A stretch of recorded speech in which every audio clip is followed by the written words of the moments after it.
Hi, welcome back. Today we're going to be looking at the origins of progressivism, the time that comes following the Gilded Age, in which Americans try to address the issues that seem to be unaddressed in an earlier period. If you want to visualize on a timeline, it's important to understand that Unit 6, the first portion of it, from 1865 really to about 1900, is the Gilded Age.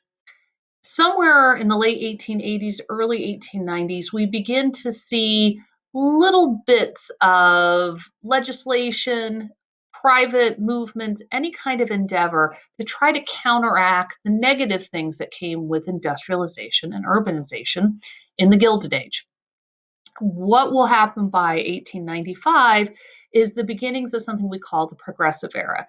And that's a time in which we will see the actions of particularly white middle class people in terms of asking for real concrete legislative change by government become a reality.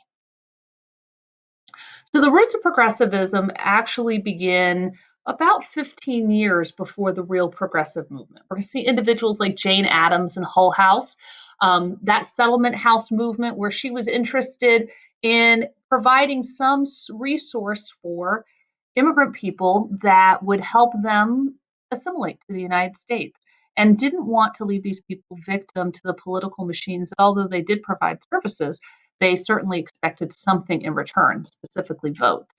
This is a picture of Hull House. It was a donation. A very wealthy gentleman in Chicago gave her the space to begin her first of many settlement houses, but they will spread across the country, cities like Boston, New York, anywhere where you had a large immigrant population. And you can see in our pictures here, we have some young children here who are being read to and are learning to read in English. These are some cooking classes being offered to young women. They provided childcare, classes for naturalization, but anything that would help immigrants be able to settle here in the United States. This large building is a YMCA in Buffalo, New York at the turn of the 20th century. And you know that that Young Men's Christian Association, again, as a part of the social gospel, was this attempt to try to address some of the problems that came with urbanization, especially for young men who were coming to the big city. You had things like organized sports, swimming, but also that building itself, it looks like an apartment building because essentially that's what it was. It was temporary housing. But like the settlement movement, the social gospel was based in this idea that you had these white Anglo-Saxon Protestant values, and that if Jesus Christ was to come back tomorrow and walk amongst us, that what would he be doing to try to make the country better? He would be addressing in their minds the issues of urbanization. And so something like a faith-based organization that provided temporary housing to young men, the Salvation Army, which functioned truly as an army. If you are the head of the Salvation Army to this day, you are a general. They believe that they are actively combating poverty, literally trying to rid the world of sin. And you can see in this particular picture, the volunteers are in their uniforms. They all had rank based on their experience and expertise. And in this case, they're providing food for immigrant people. So those kinds of organizations, the People's Party, the fact that we'll have a third party evolve that will attempt to address issues that neither the Democrats or the Republicans are willing to take on. All of these things demonstrate that the people are responding negatively to these big changes that have happened through monopolization and urbanization in the late 19th century. But by 1895, it's apparent that, especially for the middle class in this country, they're doing well. They aren't victim to ever decreasing wages in the factory system. They're not farmers out in the rural West. They are people living in suburban and urban environments. And they've done well. They have homes, they have assets. Often they had education, management positions, or were professional people, the bourgeoisie, if you will, and they didn't want to lose that. And they felt that if you had enough difference between have and have nots, that you had these rich monopolists, and for every one of those, you had millions of people who worked 60 hours a week but barely could survive, that was an environment ripe for some kind of social revolution. If you think about 1917, there's the Russian Revolution. And certainly the bourgeoisie of Russia, what existed of them, was consumed when the proletariat rose up, the Bolsheviks, over their rulers.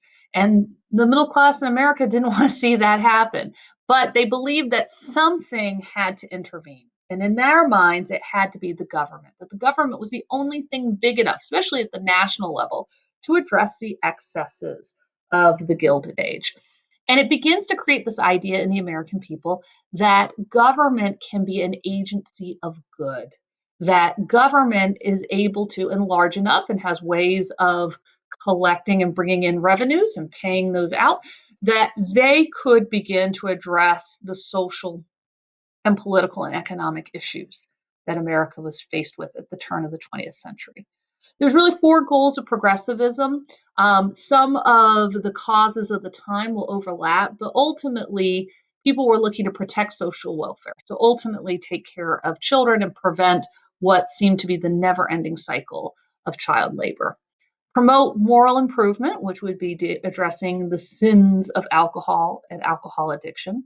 They sought to create economic reform, and they will do that certainly most noticeably with the 16th Amendment, which is the graduated income tax amendment. They also want to create greater democratization of government. That would be our 17th Amendment, direct election of senators, but also recall, initiative, and reform at the local and state level. They want to make sure that the people have a greater check on government, but also can participate to some degree in lawmaking. So if you're living in a suburban or rural area, you might not really know what it's like to be an immigrant on the Lower East Side of Manhattan, or to be 6 years old working in a coal mine in West Virginia. So those kinds of issues, how did the average middle class person become aware of them? Well, with the rise of mass media, in particular magazines, you begin to see a whole new form of journalism that's going to address these concerns. These writers will write exposés about things like child labor. John Spargo wrote all about what it was like to be a child working in the coal mines in Western Pennsylvania and West Virginia in the 1890s and early 20th century. More than half the workers at some of these mines were children under the age of 14, some as young as 5 or 6. A child who's working in those conditions, one, they're not safe, but two, they're not getting education. And so those kinds of articles will inspire many middle class Americans to say, well, something needs to be done. President Theodore Roosevelt, who was president from 1901 to 1909, he will begin to face lots of scrutiny from the public, lots of letters being sent to him asking him what's he going to do about these problems. It seemed like every week one of these magazines had a new expose, and he had a mailbag full of complaints and concerns by the American people. And so he referred to these folks as muckrakers. Part of it negatively, he was a little tired of all of this falling on his doorstep, but also he was speaking of the fact that they were crusaders. They were willing to go into the muck. They were literally combing through the waste and the dirt and all of the problems and revealing to the public what was there. Jacob Riis, as we studied before, was looking at the living conditions of immigrants in the Lower East Side of Manhattan, where the other half lives, and really utilizing this technology of photography as a new form of journalism. Louis Hine will do something similar, but he'll be focused on child labor, particularly in the textile industries of the New South. He'll go throughout Alabama, Virginia, Georgia, North Carolina, wherever there were textile mills, and show children working in these factories. Ida Tarbell, her own father was a victim of the predatory practices of John D. Rockefeller. She will write a book called The History of Standard Oil. It will be serialized in these magazines, chapter by chapter, and she will reveal that there are hundreds of people whose stories are just like her father. Almost everything that Rockefeller did was perfectly legal at the time. But she said unfair. And ultimately, if he could put other people out of business and be a monopolist in petroleum, that ultimately the consumer would be the one who eventually would pay the price for the lack of competition. Upton Sinclair will expose not only the poor conditions of workers in the meatpacking industry in Chicago at the turn of the 20th century, but also what it really means to have mass produced food. He will show that there was very little sanitation. You had people working in poor conditions and supposedly losing fingers, and that went into the sausage making along with rats and anything else that was there. And it really brought to light the fact that suddenly half the country was having its food produced in factories. They didn't produce their own food anymore, but they were at the mercy of whatever could be put into it. There was no regulation. So the Food and Drug Administration will be one of the byproducts of Upton Sinclair's work in the jungle. Lincoln Steffens, he will address the fact that the political machine that Boss Tweed ran, Tammany Hall, in New York in the 1860s and 1870s, that just because he'd gone to prison and had now died didn't mean that political machines were all gone. In The Shame of the Cities, he will expose how the Republican Party in Philadelphia controlled politics in the late 19th century, and ultimately show that anywhere where you had a large city, and you did not have reform. So politicians had direct access to the tax monies, you had corruption. So we're going to spend the rest of our lecture focusing on women because they are really crucial, particularly white middle class women, in getting a lot of these reforms underway.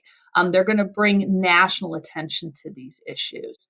The first topic we're going to look at is this idea of protecting social welfare and ultimately protecting children. And we've talked about it many times in this unit, but child labor was not decreasing in this time period.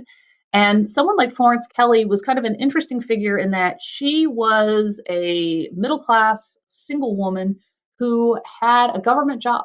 Her job in Illinois was to be a factory inspector and really focusing on equipment, ventilation, things like that. But her work brought her in contact with the fact that so many factories employed children. And she wrote letters, she did all kinds of studies, she interviewed children. She found a lot of these kids were illiterate, and she said, you're really encouraging a self-perpetuating problem of an uneducated underclass having another uneducated underclass.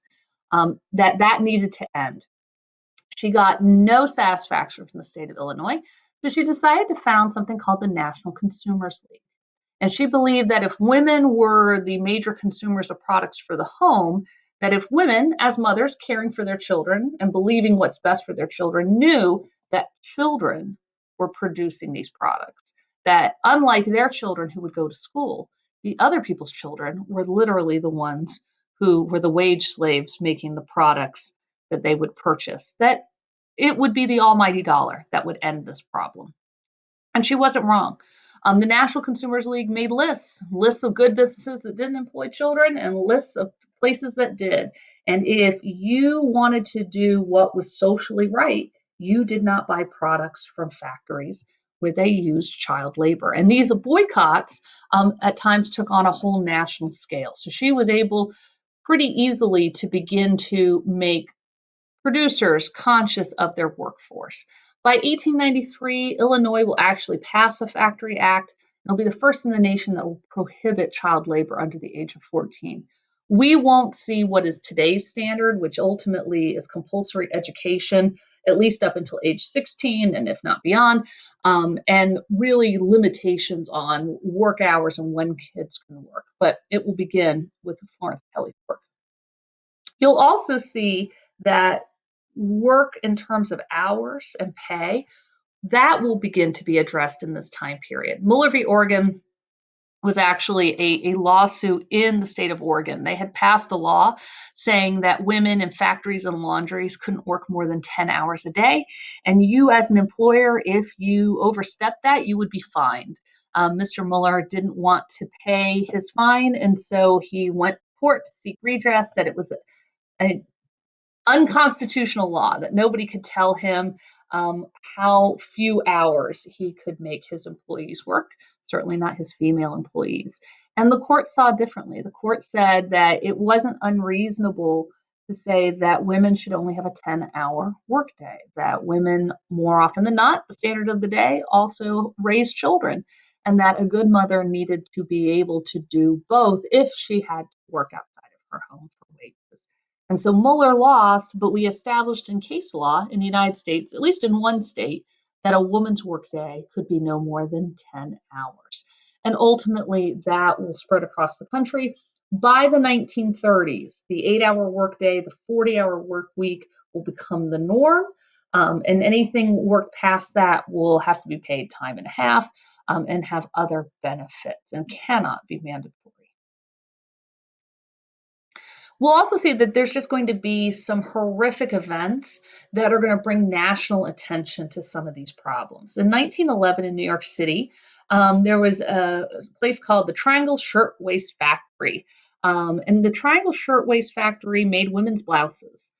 They had about 200 employees. They were on the upper stories of a building in lower Manhattan. And their workers were actually locked in. They had limited egress and ingress because they were concerned, at least the factory owners were, that the women who worked for them would actually steal product. And so they limited how quickly they could come into the building and how quickly they could leave. That wasn't a problem until one day a fire broke out. It's important to understand that if you were working in the garment industry, the loose pieces of fabric, all of that combustible material, the oil used to keep the sewing machines lubricated, all of that, if not properly cleaned up and maintained, was a fire hazard. And somebody happened to light a cigarette and went to extinguish it, putting it in a waste paper basket. And the material there, including some oil soaked rags, quickly caught fire. The air literally was full of fabric dust. It was combustible. That wouldn't have been so bad, except that there was not actually a workable fire escape from the seventh and eighth stories where these young women worked. It had been affixed to the side of the building, but not properly. So as the women tried to use it, it collapsed. There was a hose, but it had not been properly connected to water, so the fire could not be put out that way. And the women themselves could only leave one at a time through a gate that would give them passage into the hallway where there was a stairwell and an elevator. And by the time the women were getting out, they literally could go nowhere but up. They got to the roof line, and where they could not find any other way to save themselves, they attempted to do so by jumping off the building's roof. More than 100 women died on that day. And with this factory fire, the owners were charged with more than 100 cases of manslaughter for every woman and the few men who worked in that factory who died. None of those owners ever saw a day in jail because there was no law they'd actually violated. More than 100 people had died, but there was no law saying they had to have any kind of fire protection. They had to have some kind of secure way for people to escape in case of fire. That it was no law preventing them from locking their employees in. And so that really became a call for change. Also, again, we are at this time where we're seeing mass media. So what 20 years before might have been a story just that people in Manhattan would have known about really became national news overnight, and ultimately people asking for change at the state and national level when it came to work. When we speak about promoting morality, we're really focused on drinking and trying to stop people from drinking. That prohibition movement that you saw back in the 1830s and 1840s with the reform that came out of the Second Great Awakening, we're going to see this issue come back again. Why? Because it wasn't properly addressed. It was a men's movement earlier on, and most of the men who were interested in prohibition were men who were ministers. They were directly involved in their churches. It was not a mainstream men's movement.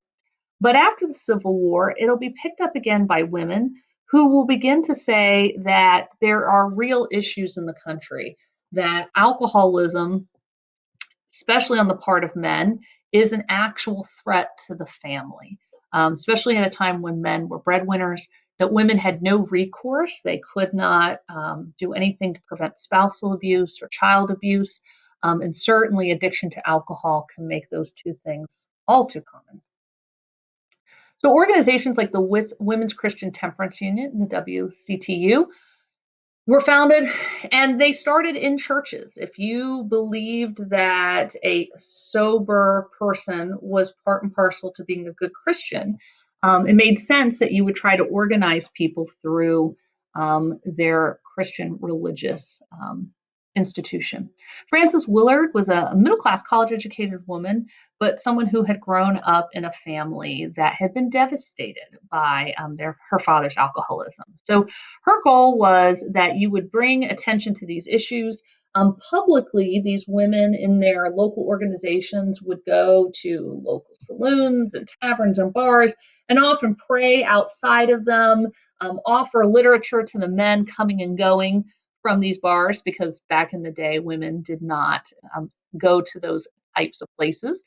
But after 20 years, there still weren't really any efficacious prohibition laws. And so by 1895, a new group will emerge known as the Anti-Saloon League. And the Anti-Saloon League, they believed you had to go a step further. You had to directly confront and perhaps actually use some kind of destruction in the face of the destruction that alcohol and these saloons could have on the American family. Their leader was a woman named Carrie Nation, who had lost her first husband to alcohol related issues. And she believed that you had to literally ban the production, the sale, and distribution of alcohol, and perhaps even its consumption if possible. With the 18th Amendment, all of those things will be forbidden except consumption. That will never be able to survive any kind of legal action. But Carrie Nation, as you can see here, was a very tall woman. She wore all black, although she was not a widow by the time she founded the Anti-Saloon League. She used that guise as a way of drawing attention. She was from Kansas, and she would go into local saloons and bars with her hatchet and literally cause property destruction. She would chop up the barrels that held beer. She would break the glass and carved wood break fronts of the bar. You might be drunk at 3 o'clock in the afternoon. She'd come with her hatchet and chop up the table and the glasses in front of you. Seldom was she criminally prosecuted. It seems that most of the bar owners and the people who were drinking in these establishments felt a little shame about what they were doing, and didn't necessarily like her, but didn't see that she was absolutely illegitimate in the action that she was taking. She will actually raise tons of money for the Anti-Saloon League. And that organization will be instrumental in the formation of what will become the 18th Amendment. And she'll raise quite a bit of money through the selling of hatchets, because she used one as a part of her work. You could send her a donation and she'd sign it and send it to you. And you could have an artifact of your support for prohibition. The women's rights movement. So that's our last topic for today. And ultimately, we're speaking about voting. Women obviously couldn't vote until the 19th Amendment. And we are seeing after the Civil War that the notion of women being confined to this female sphere, which is the home, men living in this sphere that involves them going outside of the home, working, participating in politics, that's kind of being upended by the simple fact that we do have women who are single and go and live in cities and work as typists and secretaries and stenographers.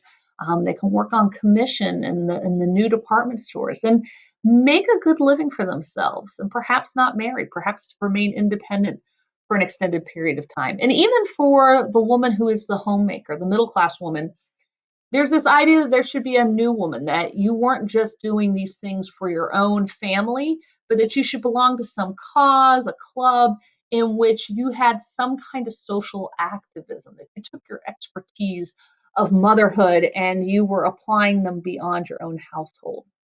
And obviously, Western states had been letting women vote locally and at the state level by the 1890s. And so all of that will come together with two figures, one of them being Carrie Chapman Catt and the other one being Alice Paul. And these two women begin to see that there really needs to be a truly national movement. It can't be that some states allow women to vote locally and other states, don't really have much of a movement. They said we have to actually come together and across the country get all women in every state to voice the need for a national amendment to allow suffrage. Carrie Chapman Catt did that by taking lots of local groups and the two larger groups for suffrage in the United States and putting them together and creating NAWSA, which stands for the National American Women's Suffrage Association. It is the organization that today is called the League of Women Voters. So even after women get the vote in 1920, Carrie Chapman Catt wants to make sure that women are registering for vote, that there's education about candidates. And so that's what the League of Women Voters do today. They still do registration drives. They provide a lot of material every time there is an election. So you have biographies and you know about the many different candidates and issues on your current ballot. Carrie Chapman Catt and Alice Paul worked together until about 1915. And at that point, they had two different opinions that basically caused them to split and seek different things. Carrie Chapman Catt's sole concern was the 19th Amendment. She wanted women to have the right to vote and saw that that was going to be the instrument by which women would affect greater change and have greater independence.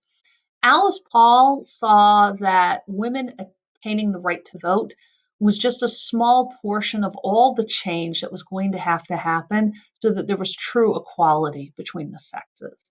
Alice Paul was also a Quaker. She was a pacifist. So by 1915, as you see World War I underway, the two women also had a very different view about that war. Alice Paul was pacifist and said the war was illegitimate. Carrie Chapman Catt said it was okay for the U.S. to go to war and that women would support the war effort if they were promised they'd have a right to vote soon after the war concluded. And Alice Paul felt that was illegitimate. Also, Alice Paul said, look, we need to have equal pay for equal work. We need to have laws that give women rights even once they're married. They don't lose rights to their children, that they have some way to protect themselves against abuse. She, by 1923, will create an equal rights amendment that is proposed. It'll be dusted off in the 1960s and 70s and shopped around. Obviously, never becomes an addition to our Constitution. But Alice Paul had a very modern feminist view. She saw Carrie Chapman Catt's work as a starting point, but not the end. And then the last person I'm going to talk about is Margaret Sanger, who's probably one of the most controversial people of the 20th century in that she, within her own time, is going to be broaching subjects like sex education, contesting women's ability to be able to actually buy contraception that was illegal for women. Men could buy it, women couldn't. She also is going to be the founder of Planned Parenthood, which in the modern era has been controversial because of their support of things like abortion rights. But ultimately, Margaret Sanger, she was a nurse, she was a midwife. She came to New York City in 1910. And in her work, particularly with immigrant women in the city, she found that you could have a woman who was 35 who had already had 7 pregnancies. And in a time before there were prenatal vitamins and the medical care that one can get, she saw women who had extreme bone loss. They had osteoporosis by their mid 30s, tooth loss. Some of them literally had such challenging pregnancies and such poor nutrition that they were risking their lives having another child. And she found that when she tried to get them to try forms of contraception, or just simply say, maybe you have to, with your spouse, make a decision about not having children anymore. And if that means that you won't use contraception, then perhaps people will no longer have sexual intercourse. And most of these women said that's not a possibility. I can't go to a judge and get a divorce because I don't want to have sex with my husband anymore. And I certainly, can't prevent this. Actually, if I bought contraception as a woman, I'd be breaking the law. So Margaret Sanger began To create this organization, Planned Parenthood, she published a book called Motherhood in Bondage and really wanted to bring about a change in the culture, both legally and also socially. Um, Part of the reason she's also controversial in this day and age is because she was a eugenicist. Many of the progressives were, lots of people were, in fact, until the mid 1940s. Eugenics means good genes, and it was part of the pseudoscience, essentially the biology portion for humans of the social Darwinism that we saw in other aspects of American life. There were people who believed that there were certain groups of people who had more intelligence, better health, and that they should have lots of children. And there were other people that, based on perhaps beliefs in their lack of um, intelligence and education, health, height, you name it, skin color, that perhaps they should not. And Margaret Sanger, she was known for saying and writing about more from the fit and less from the unfit. And in her mind, unfit people were Italian and Jewish immigrants. They were people of color. And that, obviously, by the values of today, is problematic. We certainly, our expectation is that, one, that contraception is something that people have a legal right to, regardless of sex, and that also all people have a right to make those choices for themselves, whether they're having children, when they're having children. To conclude that certain people perhaps should be discouraged from having children, obviously quite problematic by today's standards. So as we finish out, our next lesson, we're going to focus on how government reacts to this. Government at the local, the state, and the national level will actually create legal changes in this time period based upon this call by the middle class, and more specifically by white middle class women.